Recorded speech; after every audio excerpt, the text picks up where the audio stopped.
На улице 7 сентября у нас патиссоны плод. Вот так. Все цветут.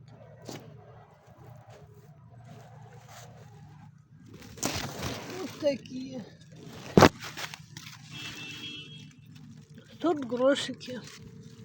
Такие маленькие мариножки, прикольные.